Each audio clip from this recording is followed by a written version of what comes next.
going to be an exciting 25 next year. Great things coming to Raceroom. Drifting is gonna get bigger for all your drift fans out there, and I know that you are legion. I'm with Jean-Francois, who is the, if I remember correctly, lead development I'm the head development of lead. studio. Head of Exactly. studio at KW Studios. Yes. Of KW Studios, who do Raceroom. Remember when we did the new content from Raceroom that I was specifically saying, oh, they got drifting there. They got some nice drifting things. I think you've got a bit to tell us about that and the future of that. Yeah, I mean, we're here to show, after all, an experiment that we did back in the days. We were approached by the Red Bull Drift brothers. They were looking for a realistic rendition of drifting for their simulators and their YouTube channels, their events, and they didn't have something that was realistic enough. And when they contacted us, it was right at the moment where we were redoing our force feedback. That was, and the new approach for the force feedback was totally physics-based, which means that it was making sense to take on this drifting experiment as a validation that we were doing something right. Because in the end, when you drift, you have to listen to what the car is doing through the steering wheel, and if there is any noise or any force feedback that is not correct, physically accurate, then the steering wheel is going to make things that are not correct, and you will lose the car or badly handle it. So we took on that project, and until a point where they were absolutely satisfied, and they said this is exactly like the real car. And then came the moment where, what do we do with this? Because in Raceroom, you know, we don't have a history of drifting. We are more of a DNA of touring car racing. So we thought, let's make events, let's make virtual drifting events where you have real humans judges and duels. Like, I don't know if you're familiar with drifting, Yeah. but Oh, yeah. they Those do, those are great. Like, whoop, and you're like, yeah, how do they do that? exactly. Well, sometimes I look at the guys here and I wonder, how do they do this? Because you know, I myself, I'm not a great drifter. I'm not a great racer either. But yeah, some people here are very impressive. So so yeah, in 25 we will try and bring some, you know, organized online events surrounding the drifting scene. So new drifting tracks also? Well, we already have a few tracks that are used in real life in drift competitions. Like sometimes But- they go to Hockenheim But Ring. in Raceroom? Like freely not, available? Not yet. Ah, But exactly. you have in Raceroom, you have Hockenheim Ring, and on drift True. competitions, Yeah.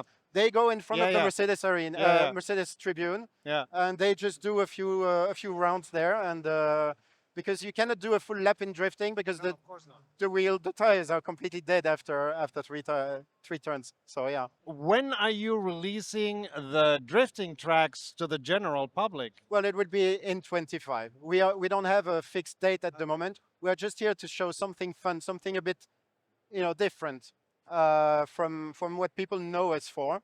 And I think it's a success so far because people are really enjoying it. It's a bit intimidating because if you open the door to drifting, then suddenly you have hundreds, if not thousands, of cars that people will want. Yeah. And as at Corsa, like you mentioned, they have mods. So that means you can pretty much do everything without a license. And from our side, we have to, you know, also satisfy partners and licensors. So it won't be possible for us to have that much offering. On the other hand, if you do it right and through the KW context, I'm pretty sure that you're going to do it right. You can get all the telemetry data, all the physics Yes. data from the car manufacturers. So the drifting will be nearer to what their telemetry shows is- and your telemetry shows. It is already the case. See, exactly. We have made this experience here. We have made with the Drift Brothers, the Red Bull Drift Brothers, and we have also data from Falcon, which is another partnership we have. Yeah, And of course, we're part of the KW Automotive group. exactly. So we have all the boxes ticked to have the most realistic experience. So 2025 will be the drifting year of Raceroom. Yeah. and many more things. I mean, this is not the only thing we're working on. We're looking forward to it. How Thank you. many tracks, how many drifting tracks do you expect to bring out next year? It will depend. It will depend on a few deals that are still in making. Yeah. So we will see, but at least five, five-ish. And also new cars or the cars that are there? Probably. I can't say anything, but yeah, we are working on some additional. We're really looking forward to that. Do you know about any drifting in R Factor 2? There is nothing in Sim. The closest that we ever got to was there was some DLC for Project Cars 2 that were drift cars, but they didn't have a scoring system attached to it. I think my first comment when the announcement came out was, "That's brave." Yeah, it is brave because, like you said, the scoring system is very difficult. Yeah. If you go on a duel and the chaser and the leader need to be scored, and that's why we will rely on human judges. And I hope some personalities of the drifting scene will be there to do live commentary to the events and also be the judges. Okay. So that's going to be very fun and quite different. You were saying drifting is not going to be the only thing next year. No. Can you give us a glimpse of what?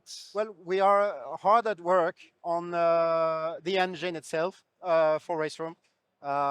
We have pushed in September a major update to the graphics of Raceroom, trying to bring it back to where it's relevant visually still.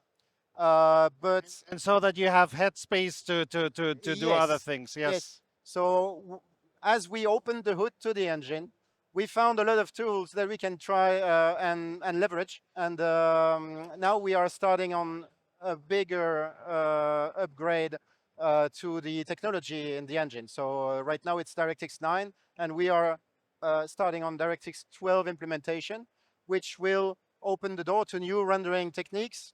And hopefully something we want and we've been wanting for years was to add day and night cycles and all kinds of things like that. So we are starting on this. So that's going to be interesting. Thank you very much for your time. Thank you. Thank you very much for what you're doing to Raceroom.